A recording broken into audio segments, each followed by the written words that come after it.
curious that a cardinal feature of the Buddha's doctrine is that craving is the root of suffering. But craving, going further back to another root, which is ignorance. Avidya in Sanskrit means lack of vision. Video in Latin is I see, and that's related back to the Sanskrit vidya. Avidya, unseeing, unconsciousness, lies behind craving, and this in its turn lies behind suffering. And of course, when we in the West first heard about this, we interpreted the idea in a very crude way, which is this, that all one's disappointments are the result of frustrated desire. And but it's a very much more subtle point of view than that. To understand Buddhism in any case, you must realize that it is not something like a teaching, as we ordinarily understand a system of teaching. It isn't simply a way, as we have in our universities, of a teacher imparting you certain authoritative information, which when you've heard it, you've got the message. It's a dialogue. It's a situation in which the teacher doesn't really have anything to tell you. He's simply reacting to your own bringing up of problems. And it's as if people came to the Buddha and said, "Sir, we suffer terribly. And what are we going to do about that?" And he replies, "Is it not true that you suffer because you desire?" They said, "Well, maybe that makes sense." "All right," he said, "see if you can do without desire." And all those students go away and see if they can calm their desires. They come back and say, "This is pretty difficult, because we're animal beings and we have all these appetites to begin with. And then beyond that, we're in the unfortunate position of being aware of time, being aware of the future. And although it's advantageous to know about the future, in the long run it's depressing, because we all know that we come to a bad end, and that everything falls apart in time. That would be especially true if you lived under the influence of Indian cosmology, where the world is regarded as a process that begins beautifully, but as it goes on, gets worse and worse till it destroys itself. And then there's a long period of rest, and it starts out again, beginning beautifully, but getting worse and worse all the time. Everything runs down in time according to that cosmology. And so there seems to be a fundamental futility. Desire for whatever it is that you want. But behind this, the intention of studying desire, seeing whether one can discipline desire, whether one can curb it, in order that they may justify themselves and find satisfaction in life by bringing up their children, to bring up their children to do the same thing, so it's all wretch and no vomit. It never gets there. And so, therefore, it's so important to consider this question: what do I desire? Well, when we answer that question in a naive way, we figure out that we want a desire. What we want is to control everything.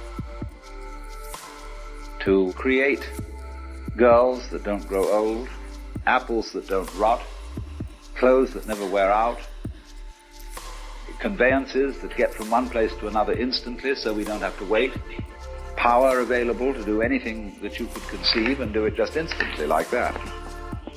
To get this funny technological omnipotence. But if you take time out to think about that, and really go into it with your full strength of imagination, and find out whether that's where you want to be, you will soon see that's not what you want. Because the moment you have a situation where you are really in control of things, that is to say, in which the future is almost completely predictable, you will see, as I said last night, that a completely predictable future is already the past. You've had it. That's not what you want. You want a surprise. You don't know what that's going to be, because obviously it wouldn't be a surprise if you did. You want a pleasant surprise. But like you say, what sort of a surprise would be pleasant? And you can't really answer that. Because you know, if there are to be such things as pleasant surprises, there must also be unpleasant surprises. There must be rude shocks. So you're like somebody taking one of those wishing well boxes, tubs, where you fish in and you bring out a package. And you don't know whether you've got a dead rat in it or a new camera. And that's the way, that seems to be the thing that really excites people. But quite certainly there comes out of this inquiry a feeling of real disillusionment with the ideal of power. To be in power, to be in control, is not something that any sensible person wants. Imagine the situation of Big Brother. Mr. J. Edgar Hoover, Heinrich Himmler, to be glued day and night to a highly defended office with telephones, television screens, watching, peeking, spying on everyone and anything, getting all this information together. Why? You could never leave the office. I mean, the character, I suppose, like J. Edgar Hoover, goes home in the evening, and but when he's back home, there are guards sitting outside the door. There's that hotline telephone going to something. He's always having to be in control. And he can't take any time off. He can't go for a walk in the park with a friend, or go innocently to the movies, or sit down and just relax and have an undistracted party in the baths at Big Sur. What a pauper this guy is. Completely deprived. Because he wants to be in control, because he wants power. People are frustrated in love.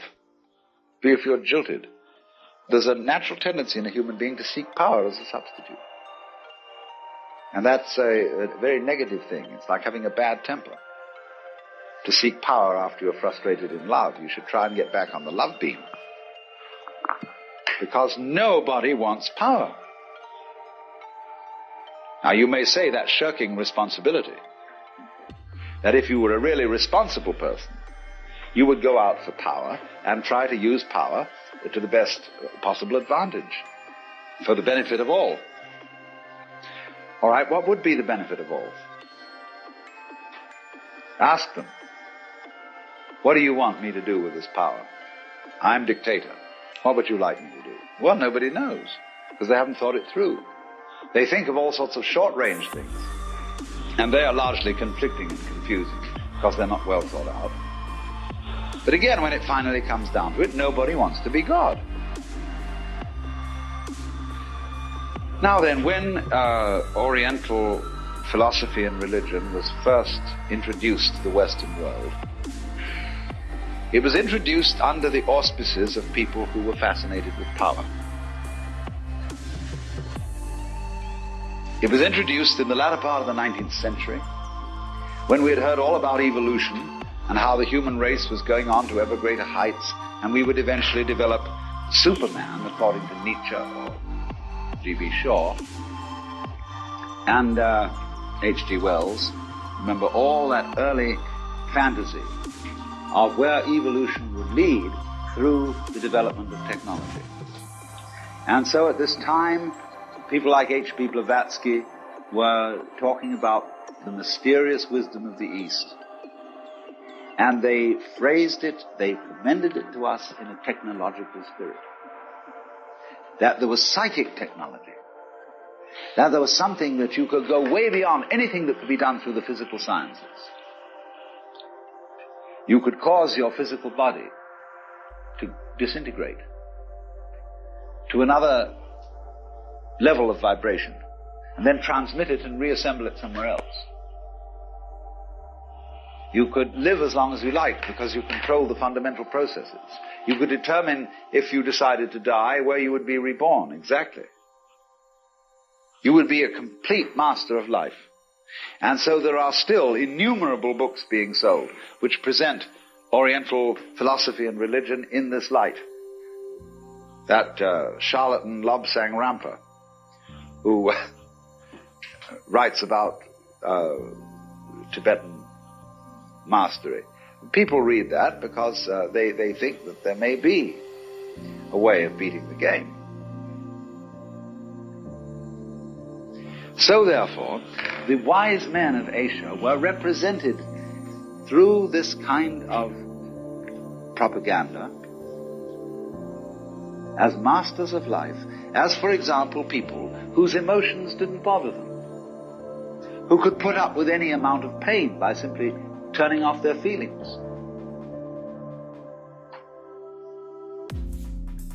who could foretell the future, who could read your thoughts, and who were above all kinds of ordinary human frailty. Well, when I first met Buddhist priests, Zen masters, swamis, all these wise men from the East, one of the first things that impressed itself upon me was that they were perfectly ordinary human beings. They had bad tempers. They were fussy about certain things. They just acted as I would expect human beings to act. And so at first I was very disappointed. I thought they had feet of clay, that they didn't come up to these promises of psychotechnology. But after a while I got to realize why not, that they had already thought all that through. They had thought through what might be done if one had all these powers, and had decided that wasn't what they wanted. The powers of this kind in Sanskrit are called siddhi, S-I-D-D-H-I. But there is hardly one decent scripture or text on yoga that does not say again and again, if you get siddhi, ignore them. Go on to something else. These are only the foothills. These are, furthermore, not only foothills, but they are seductive, blind alleys. Won't take you anywhere at all. Now, I think that this is the greatest possible lesson for the Western world to learn, because we are so hung up on the idea of power, of control, of being able to make everything go the right way. And we've never thought it through. When you get control of it, what are you going to do with it? Supposing I'm an alchemist, and I have a whole secret closet full of love filters, very potent ones. If I see a desirable woman, all I have to do is to offer her a cigarette or give her a glass of wine with one of my secret potions in it. And instantly, I'm a master. Now, when I think that through, what would I do with a situation like that? Because all I've got again is that plastic doll that when I push it, it does what I tell it to, and doesn't have any comeback. What you always are looking for in things is where the surprise is there, where there's a comeback. And you say, my God, this thing is alive. It has a will of its own. It is not in my control. And I would like to have a relationship with something like that, because it would never be dull. And also, you would feel true affection. After all, you can make love to yourself in a mirror. You can have one of those Dutch wives. You buy them in a place in Kobe, where you get these rubber girls that you fill with hot water. And sailors take them on long voyages. But what an awful thing, when you realize that this thing has no gear, no surprise in it, no thing that it does on its own, you see. And so when you think things through like that, you understand you do not want power. You don't want to control everything. And therefore these Zen Buddhist masters that I met and others were not super occultists. And very many Westerners who visited Japan expecting to get a satori, as a result of which they would know everything and control everything, were grievously disappointed and said there's not much in this after all. So therefore, from the standpoint of Buddhism, the fact that the power game is not the game is expressed by saying a Buddha is one who has gone beyond the gods, because the gods have power. The Buddhism imagines all kinds of levels of heaven worlds inhabited by all kinds of gods, and the supreme of all the gods is called Ishvara. But it is said that all those gods in their paradisal worlds are in samsara. They're in the round of birth and death, and what goes up must come down. They're immensely successful. They're at the peak of power, spiritual power. But they're not delivered yet, because they still don't know what they want. And therefore, in the exploration of what you want, you get to the point where, having all pleasures at your command, and they pall, and you think of new sources of pleasure. And eventually you get like the ancient Romans, who had all these mad crowds of barbarians who had to go every Saturday to the Colosseum for a show that really had to surpass everything. Because they had public baths, they had prostitutes, they had every kind of luxury. But when they went to see one of the big shows that people like Nero put on, they would have, for example, floats circling the Colosseum, all full of slave girls from distant parts of the Mediterranean, garlanded with flowers and waving at the crowd and going innocently around. And the next minute they would release wild lions into the arena to eat up all the slave girls. They got a big sadistic kick out of that.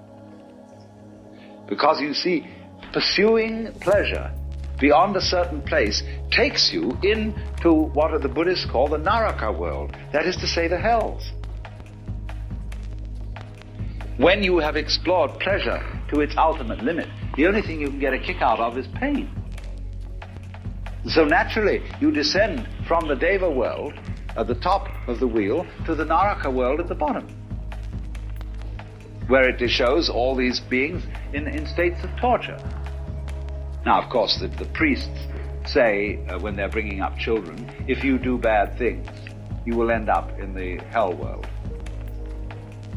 But this is a very inadequate way of showing how one gets to the hell world. You get to the hell world as a result of not knowing what you want. As a result of thoughtless pursuit of pleasure, which ends you eventually in the pursuit of pain. So when you're in the hell world, that's where you want to be.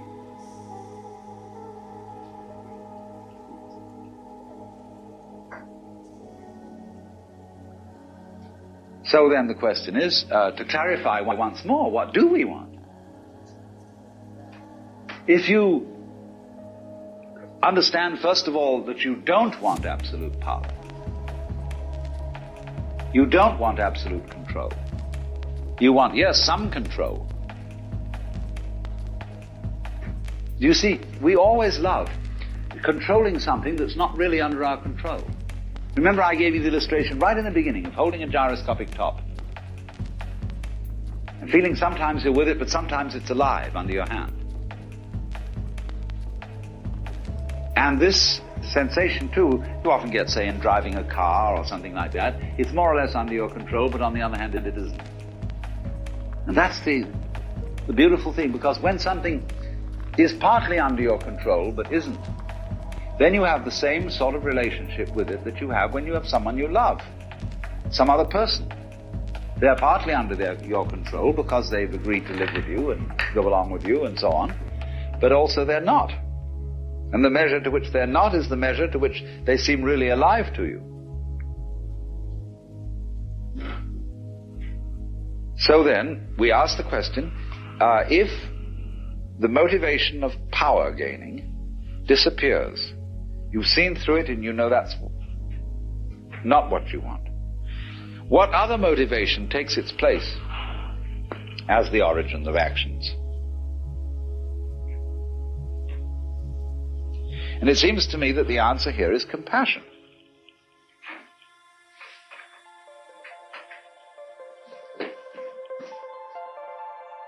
Simply because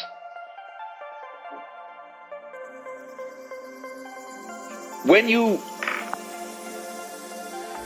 want to relate to another living being, what you really are asking of them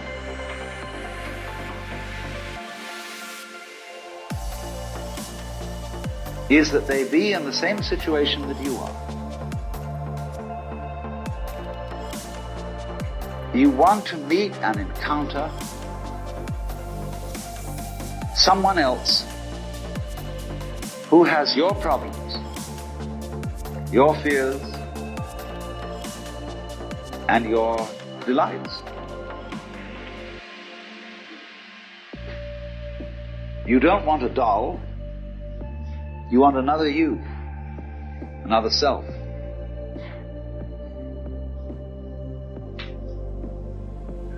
Because that would be at least as surprising to you as you are.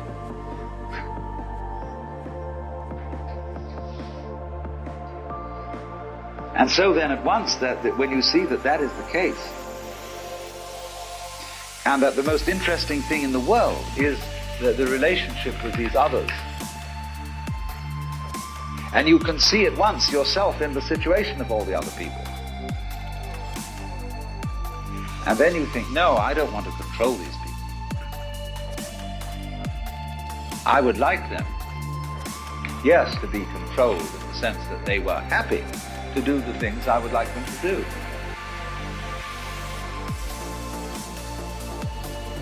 But obviously I can't force that, because if I forced it, they wouldn't be happy. See, when you marry someone, when you have a family, you want your children, you want your relatives, you want your wife, etc., to be happy to do the things for you that they do. And so we say to each other, would you like to bring the washing in? And very often the answer is no, but I will. Because you see, we put it that way because we always hope that the things that we do for each other will be pleasurable to both sides. So a school teacher will get up in class and say, "What nice boy will clean the blackboard for me?" All these ways we use of trying to get voluntary cooperation, willingly given help. That's what we look for. But there is, despite the lot of foolishness that goes on, this is a sound thing, see? That there really is no greater satisfaction that you can imagine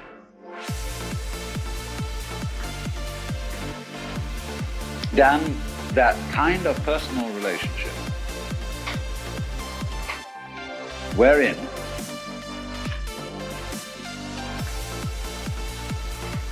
you can trust a being who is other than you and not under your control to do for you what you want, because they like it. As you, on your side, would want to do something for them in that way, so as to give pleasure to the other person. Let's take in sexuality, where you get a kind of a critical example of this. The biggest fun in sexual relationships is giving orgasm to women. And if that doesn't happen, many men feel disappointed. Because the thing that they really wanted to do was to give pleasure and get their own pleasure out of giving it.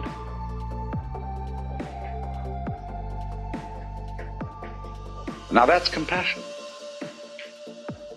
in the real sense of the word, feeling with and through someone else.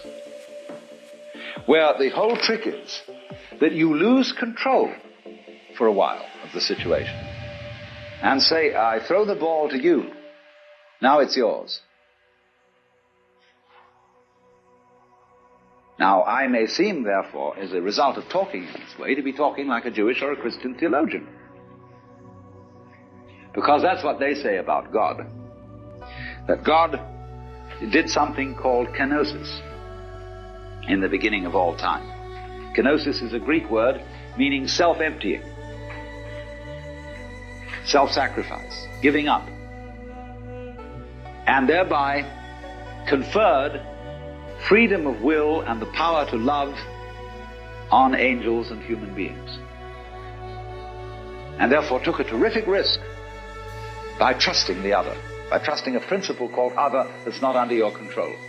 With God, of course, it is ultimately under his control, but he sits back and smokes a cigar sometimes and lets it go.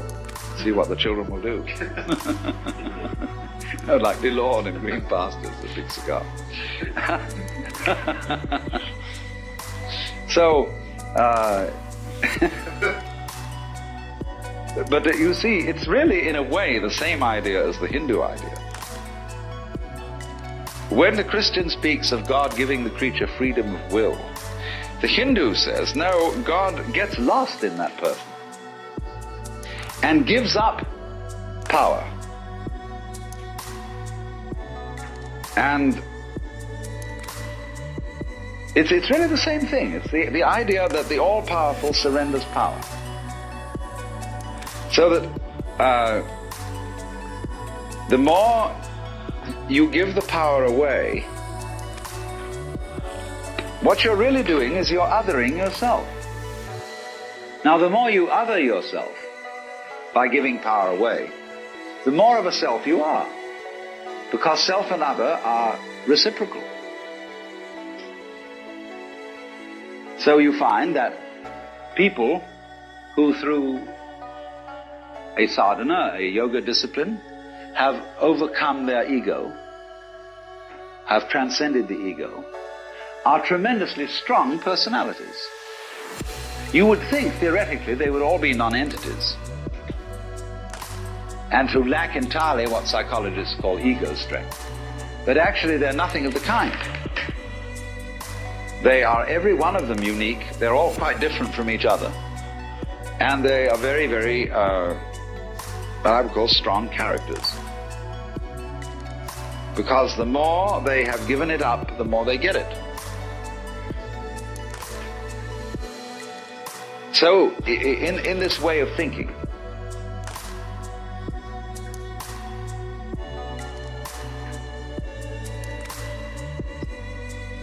let's put it in another dimension for the moment. Let's suppose we are thinking of a relationship that is not just to people. People are very obviously other and independent of one's ego. But give it to everything. Say to everything, which in course is going to include as much of yourself as you can objectifize. In other words, your stomach, your intestines, your everything, you see. Say to it all, now it's your turn. Let's see what you're going to do. Let it happen. You know, you do this complete let-off of control.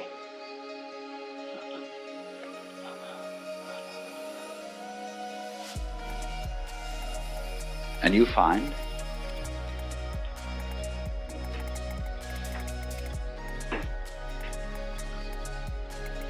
that I have to put it in a provisional way first. You get the sensation that that everything else is living you. It lives you.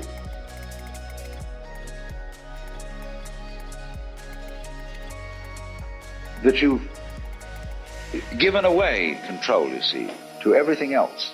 It's a lovely, irresponsible state to be in.